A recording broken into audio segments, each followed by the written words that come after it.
இன்றைக்கி நம்ம போகிற ஃபஸ்ட் லொக்கேஷன் பார்த்திங்கன்னா மதுக்கரைங்க. அங்கே ஒரு குரூப் மெஹந்தி தான். அங்கே நானும் எங்கள் கொல்லிக்கும் குரூப் மெஹந்தி முடிச்சுட்டு செகண்ட் லொக்கேஷன் போக மறுபடியுமா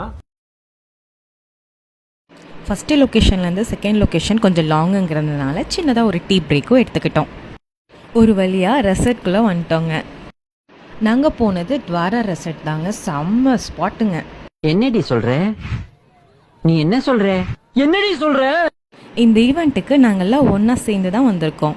நாமெல்லாம் ஒன்னா சேர்ந்து ஒண்ணுக்கு வேணா அடிக்கலாண்டா, வேற ஒன்னும் நாம பண்ண முடியாது. அதுக்காகலாம் வரலைங்க. நாங்கள்லாம் மெஹந்தி போடுறதுக்காக வந்திருக்கோம். ரொம்ப பீஸ்ஃபுல்லாக சூப்பராக இருந்துச்சு. இந்த ரெசார்ட் மட்டும் இல்லைங்க, ரூம்ஸுமே வேறு லெவலில் இருந்துச்சு. ரூம் வியூ பாருங்களேன், வேறு லெவலில் இருக்குல்ல. உள்ளே போனோடனே எங்கள் திங்ஸ் எல்லாம் பேக் பண்ணி நாங்கள் மெஹந்தி போட ஆரம்பிச்சிட்டோம். இந்த மாதிரி ரொம்ப அமைதியான பிளேஸில் பக்கத்துலேயே பூலோட அப்படி நேச்சுரலோட மெஹந்தி போடுற ஃபீலே வேறு லெவலில் இருந்துச்சு. கிளைண்ட் செலக்ட் பண்ண பிக்சர் பார்த்து அவங்களுக்கு மெஹந்தியை போட்டு நெக்ஸ்ட் ரூமுக்கு நாங்கள் கிளம்பிட்டோம். இதில் என்ன ஸ்பெஷல்னா, ஒவ்வொரு ரூமோட நேமுமே செமையாக இருந்துச்சு. இந்த ரூமில் இருக்கிற கெஸ்ட்டுக்கும் மெஹந்தி போட்டுட்டு அடுத்த ரூமுக்கு போயிட்டோங்க. இப்போ நம்ம மெஹந்தி போட்டு முடிச்ச ரூம் பேர் தும்பை. இப்போ நம்ம போகிற ரூம் பேர் வந்து கோட்ரை. அழகாக இருக்கல எல்லா நேமுமே. உங்களுக்கும் இந்த மாதிரி மெஹந்தி வேணும்னா கான்டாக்ட் சஹானா. பாய்.